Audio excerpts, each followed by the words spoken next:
你真的以为它只是一间廉价代工厂吗？当无数散户紧盯手机荧幕的红绿数字，但建鸿海端出堪称完美的财报成绩单，外资分析师用无可挑剔来形容这家巨头，市场却感叹股价似乎还欠缺一股东风。你真的以为这只是资金流动的巧合吗？别再用时代的滤镜看待这场博弈了。华丽的营收数据背后隐藏一个残酷真相，这根本不是什么伺服器组装的低阶生意，这是一场争夺未来算力霸权的终极战争。我们把时间轴稍微往回拉一点点来看，翻开近期各大财经媒体的热门新闻头条，鸿海法说汇报喜病释出极度惊人的展望，人工智慧伺服器的营收占比疯狂飙升，市场原本预期会出现报复性的喷出大涨，但资本市场的反应却异常的冷静与克制。那些西装笔挺的分析师在报告里面写下，基本面强韧，但股价依然需要催化剂带动。这句话听起来是不是非常的耳熟能详？这是华尔街用来掩饰认知盲区的遮羞布，他们根本没看懂这家巨兽正经历什么。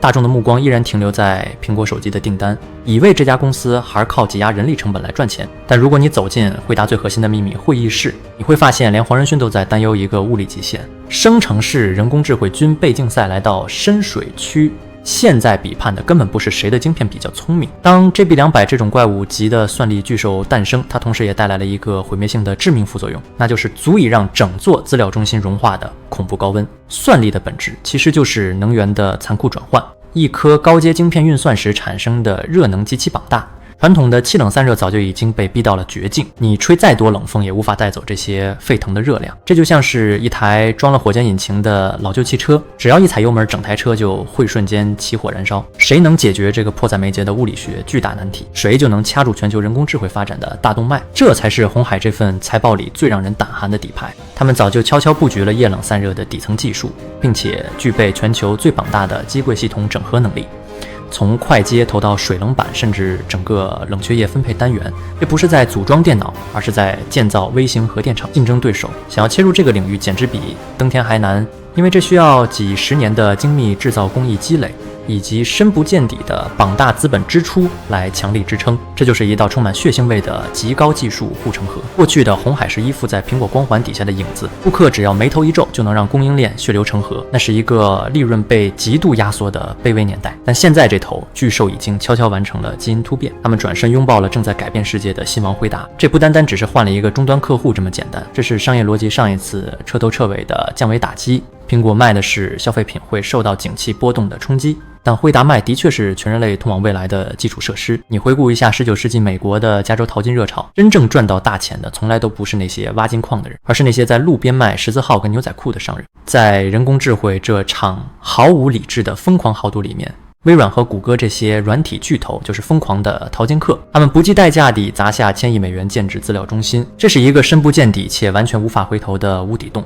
只要对手买了晶片，你就必须跟进买入更多，否则你就会在下一个时代被彻底扫地出门。而鸿海正是那个垄断了顶级十字号的军火商，不管微软跟谷歌的算力大战最后谁输谁赢，他们都必须乖乖把钞票双手奉上交给军火商。这就是为什么外资会说这份财报无可挑剔，因为这家公司已经锁定了未来5年的现金流，但为什么股价还没有出现毁灭性的超级爆发，这就牵涉到资本市场里最黑暗的心理博弈。华尔街的庞大资金是一群极度无情的野狼，他们非常清楚这家公司已经发生了本质质变。庞大的股本就像是一艘难以转向的航空母舰，要拉动这艘巨轮需要难以想象的天文数字。主力法人正在刻意压制消息面带来的热度，他们在等待散户失去耐心把底部筹码交出来。所谓的欠缺东风根本是一个彻头彻尾的谎言，东风一直都在，只是主力还没吸满便宜的血。从前的伺服器只不过是一堆廉价的组装电路板，只要拥有组装厂跟几条流水线就能轻松大赚，那是个极度内卷且没有技术含量的低阶战场，大家只能拼命挤压劳工薪资来换取微薄利润。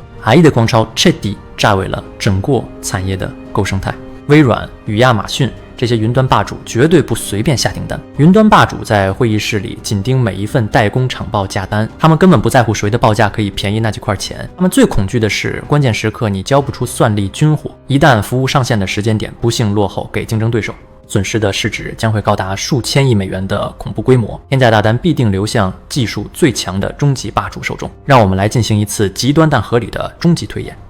当 GB200 服务器在今年下半年开始海量出货，当液冷机柜的暴利彻底展现在财报数字上，那些曾经看不起代工厂的傲慢外资投资机构将会被迫认错病，且不计代价地疯狂进场追价，这绝对会引发一场极度暴力的筹码大洗牌。那些体质脆弱且只会做低阶组装的二线厂，将会在这场算力军被竞赛中被市场彻底碾碎。你以为买几台设备就能跟风做 AI 伺服器吗？一台先进人工智慧机柜造价高达数百万美元，如果冷却系统出现一点微小的瑕疵导致漏水，整台机柜的昂贵晶片就会瞬间报废变成废铁，毁灭性的天价赔偿金足以让小公司直接破产，只有现金流极度强悍的超级巨兽才能承担，这就是赢家全拿且不留活口的残酷物理法则。资本城墙已经高高筑起，彻底阻断了所有退路。我们再深挖一下液冷技术背后的恐怖细节，这不只是接几根水管把冷却液体导进去而已，这牵涉到流体力学以及材料科学的终极考验。液体在极高温状态下会产生各种腐蚀与气泡，当时间运转，只要出现1微米的裂缝就是灾难。红海榜大的实验室里每天都在进行极限测试，他们掌握的测试数据是对手完全无法想象的，这些数据就是算力时代最珍贵的隐形资产。别忘了，现在还有挥之不去的地缘政治阴影，全球科技供应链正在经历痛苦的撕裂与重组。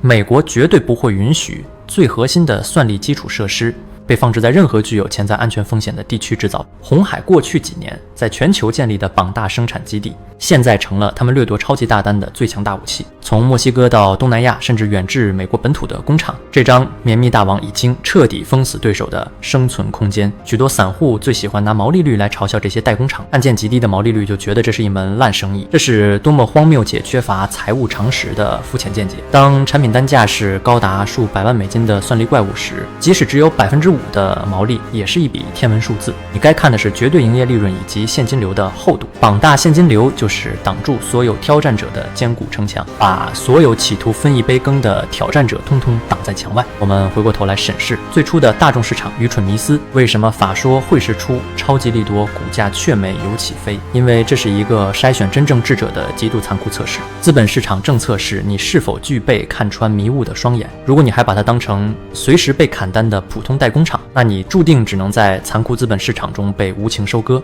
财报上的每一个冰冷数字都在疯狂暗示未来，这是多数人选则闭上双眼，假装什么都没发生。平静的海面下往往酝酿出规模最膀大的海啸。现在的股价盘整就像海啸来临前的绝望退潮，所有人都跑到裸露的海床上捡拾美丽的贝壳，却没发现远方海平线已经升起一道致命黑影。当算力巨兽的营收像海啸般彻底灌进财报内，那些现在选择在岸边嬉戏并嘲笑别人的散户，将会被这股难以抗拒的历史洪流给彻底淹没。这场法说会绝对不是普通的业绩发表大会，它是这家科技巨兽向全世界发出的残酷宣战，宣告廉价代工的时代已经被彻底埋葬了，由极致算力宇宙资本构筑的新帝国已经崛起。各位朋友，请看清楚这个世界的底层物理